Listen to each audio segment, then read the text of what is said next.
It might be ugly, but it works. And what I'm talking about here is my setup for doing contact sheets, digital contact sheets. So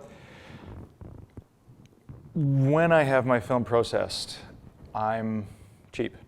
And I don't really want to spend $12 for a contact sheet, especially when you have when you have as many rolls of film as I do.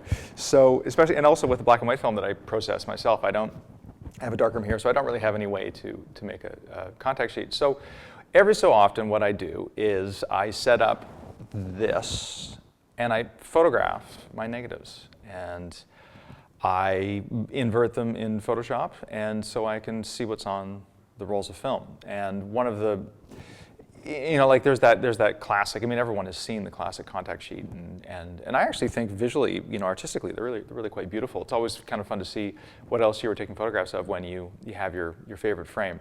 So today I'm just going to walk you through my process for doing contact sheets. And although there is a lot of very expensive and kind of big gear, the basic idea is actually really straightforward. So talking about my setup, first thing we have, starting from the bottom, underneath here, I think you can see, I hope you can see, I've just got a softbox, I've got a light, I've got a Profoto B1 just going up through a softbox to soften the light a little bit into a sheet of translucent plexi, not white plexi, translucent plexi, because white plexi doesn't work.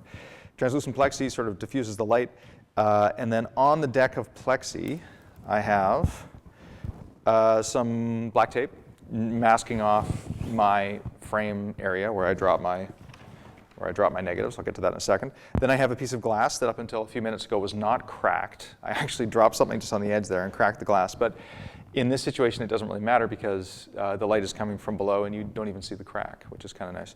Then next up, camera on one of the largest boom arms kind of ever without getting into like movie stuff, but it works well. But you don't necessarily need to have a boom arm like this. You can just even use a tripod and look down.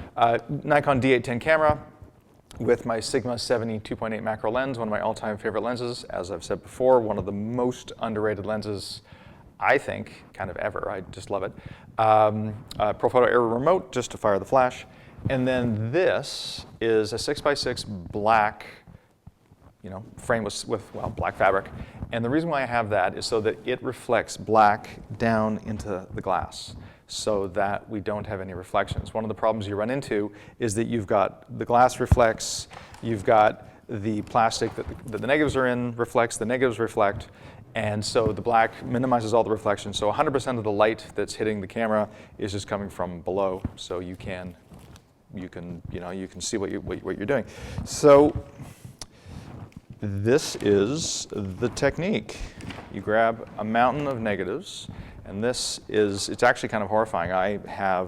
It turns out a lot more negatives than I think I do. I think I've up to about 300 rolls of film, and I'm just kind of scratching the surface. So anyway, it's just as simple as, I think I'm at about F9, F10, something like that, F8.5. Take your negative, drop it in, line it up, have the glass to keep the negative nice and flat. Camera has autofocus on, and it will focus, ideally it'll focus on the edge of the negative or on the film itself. And the other thing as well is there is a little bit of dust here and there, and every so often I just go through, actually I should probably do that, just go through and wipe things off because it does get a bit dusty. And although these are contact sheets, you do want to sort of make them easy to see. And then for me, given this is what I'm wearing and my pasty white hands, I step away from the glass so that I don't reflect into it and just go to the computer and just take a photograph. And that's all there is to it. And then you take your negative out, your sheet of negatives out, and you just grab the next one. And it's just a matter of working your way through. It's kind of mindless and kind of boring, but once it's set up, as long as you've got, exposure. I should talk about that a little bit. I have it set up so that the exposure coming through the plexi is right at 255 or so. So there's about a third of a stop difference between the top and the bottom of the glass. And so I have it about as bright as possible without getting too bright. If you underexpose, especially for a contact sheet, if you underexpose the negatives, then what you end up with is you get more color shifts. You're going to be dealing with a lot of color shifts anyway, so you just get more color shifts the less light that's coming through. So I find that having that plexi as white as possible without being super too white is really helpful just in terms of getting a decent image. And so that's all there is to it. It's just it's as simple or as difficult as that. And it's kind of fun. You get to go down memory lane. You get to see some people that you haven't seen for a long time. You get to remember yourself on various vacations and family events and that kind of stuff. And it's just a process. And so once we get through that, I will now show you what I do with the photographs once they're on the computer. Here we have just a couple. I'm just going to run through one color and one black and white photograph in terms of how we make a decent contact sheet. I'm working in Capture One here, and because that's just sort of the program that I use to capture my photographs. And so what I'm doing is I'm just going to crop into the frame a little bit on a 4x5 image. That red that you see is just a warning telling me that it's a bit bright. So I can turn that off, and then I will rotate my image. Oops, that's not what I want to do. I will rotate left, there, and rotate like that.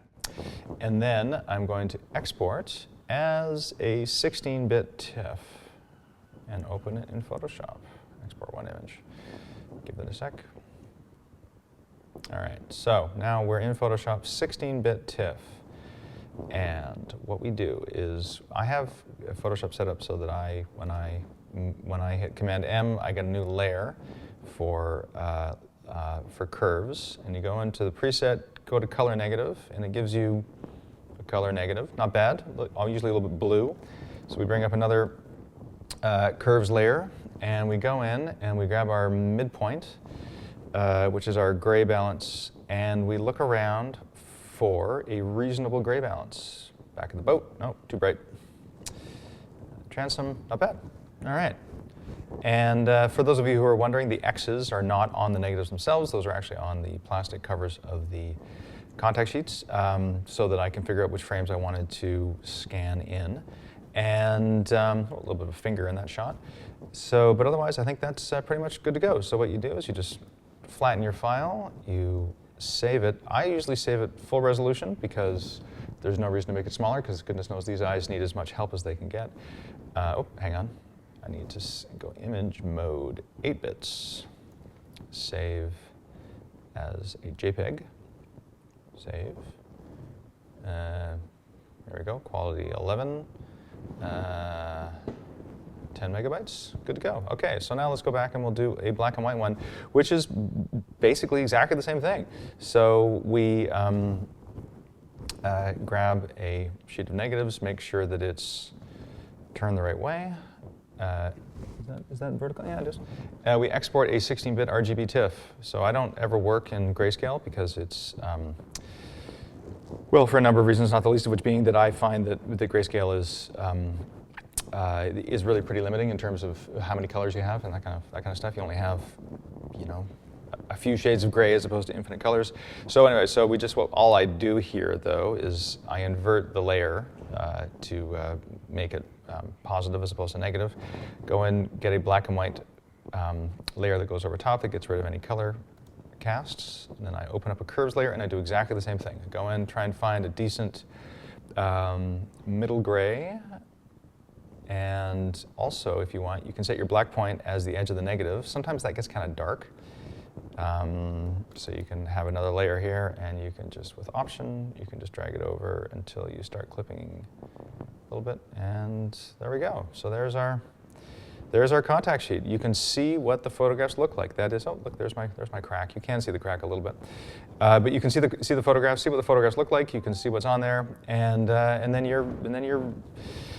at least you can sort of, you don't have to scan every negative. You don't have to, like there's only going to be a few images that you're going to like. And what I find is that I go through and I mark a bunch. Those are the X's that I think will look good. And then once I'm sitting at the scanner doing the scans, invariably a number of them fall away because they just don't speak to me. And so editing is really important, and it's such a it's a skill that you have to learn, and you can't just sort of like randomly guess. But on the other hand, scanning everything in, posting everything is, I mean, we all know that that's probably usually not the best way to approach these things. So the contact sheet is the first step in an editing process, and it's the first opportunity to have to look at your photographs in context, but also to see them. To see them in a way that you can actually work with them. And some people can look at a negative and can figure it out, and I'm just not one of those people. I need positive. So that's it. And so that's my process. It's a bit convoluted and a bit cumbersome, admittedly, but then on the other hand, you do actually have to be able to see what it is you're doing. So if anybody has any comments or anybody has any ideas, I'm happy to hear them. Otherwise, high resolution JPEGs, and make sure that you figure out which negative goes with which contact sheet, and you're good to go.